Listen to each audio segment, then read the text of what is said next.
Hello guys, and welcome back to another art video, and this is a marker drawing, which hasn't happened in a little while. I'm trying to get slowly back into marker art lately. I want to start doing more marker drawings, experiment with style. That's definitely what this piece was. I was definitely experimenting with my style a bit. I don't think I have a go-to style. I don't have a very strict, recognizable style, if that makes any sense. I just really like to play around with it and do a bunch of different things and see where I'm at and what I can do and what I like to do and all that sorts of thing. And maybe someday I will eventually have a style or a niche or something that I like to do as far as art goes, but for now I'm just kind of experimenting around, and this piece was definitely a time when I was experimenting. I do have this kind of style that I stick to, so I'll find myself just doodling things. Like whenever I pull out my sketchbook, I'll just start mindlessly doodling, and they all seem to kind of look the same. I tend to draw people with the same hairstyles a lot. I do lots of like side shaved heads, and um, the style always kind of looks the same, and I'm trying to grow out of that. I'm trying to experiment with different things and get comfortable with different things and just really have fun with art again, because a lot of times I'll just find myself drawing things just because I want to draw things. I don't have a purpose. I don't have motivation or inspiration or anything, so I'm just trying to experiment, have fun, that kind of thing. And this is also a marker drawing, as I mentioned a little bit earlier. I haven't done a marker drawing in a while. It's been, I don't know. I'm not going to count down the days that it's been since I've done a marker drawing, but I tend to not draw with markers anymore. I went through this phase where I was obsessed with markers, and I thought they were the best tool ever, and I thought they were for me, and I found out later that maybe they weren't at that moment. Maybe I wasn't experienced enough for markers. Not that people with no experience shouldn't try out new things. If you want to buy markers, if you have the money to buy markers, if that's what you choose to spend your money on, whatever, go for it.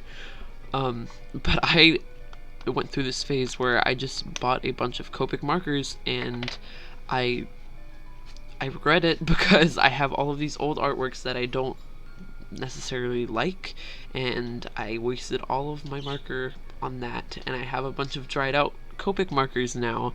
So now I'm trying to get slowly back into marker art, but with more um, affordable markers. I really like Pro markers.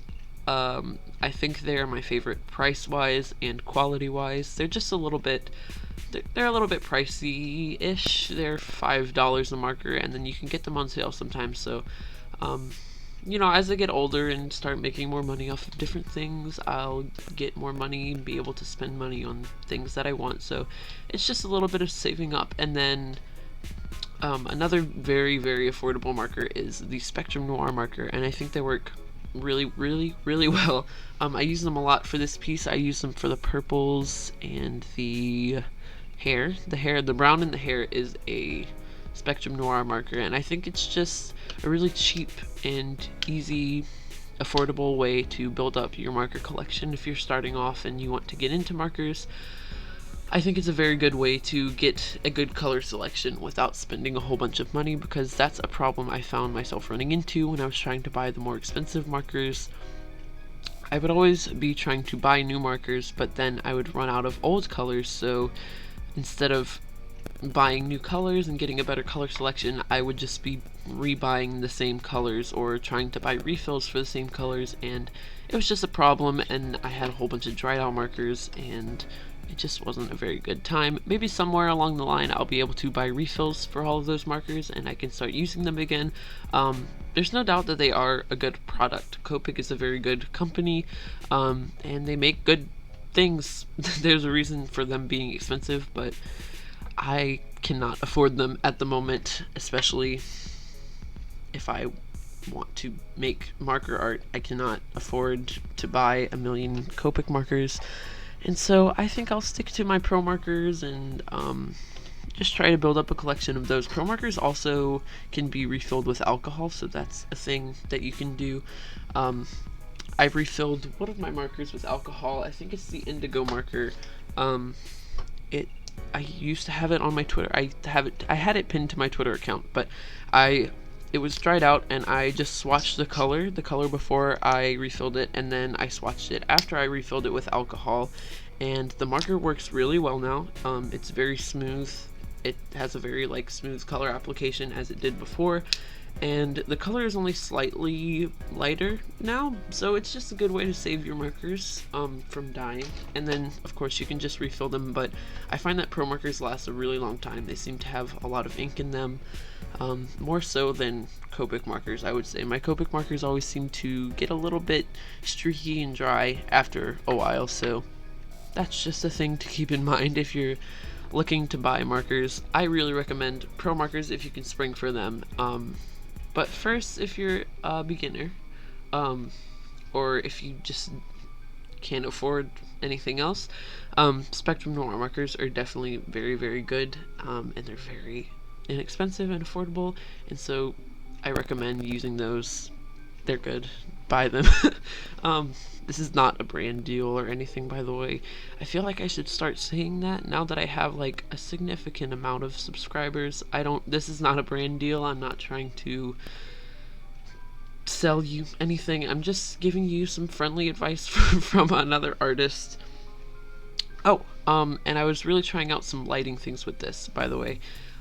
So you can see all the purples that I did, and then I would also put a tinge of yellow on every surface. So for the light brown of her skin, I would add some yellow to her left. If you're standing like her, that would be her left side. And I would just add a tinge of yellow marker to everything to try to get some lighting things, almost as if she's looking at something, running away from something, some kind of light source. I don't know, I thought it looked cool, especially since yellow and purple are complementary colors. I thought that would be just an interesting choice. Also, this is not an Inktober drawing. I should clarify that. I posted it on my Instagram, and I made it clear that it was not specifically for Inktober, although I guess it could be. It depends on how you define Inktober and whether or not you should use markers for Inktober. I'm trying to stick strictly to just black and white ink drawings for my Inktober, because I think that's more of a challenge for me, because I do colored things all year round. So I think for me, I'm going to stick strictly to the black and white drawings. So this is not an Inktober drawing. I did separate Inktober drawings on the days that I was working on this. So it is a Halloween themed, but it's not Inktober. So just so you should know. And yeah, that's pretty much all I have to say for this video. Thank you guys so much for watching. Yeah, like I said, I don't know if I mentioned earlier, I wanted to get into real-time videos, so let me know if anybody would be into that. And yeah, thank you guys so much for watching. I'll see you in my next video, which will probably be another Inktober one. I'm sorry for not uploading as frequently as I should, but yeah, thank you for watching, and I'll see you in my next one. Bye.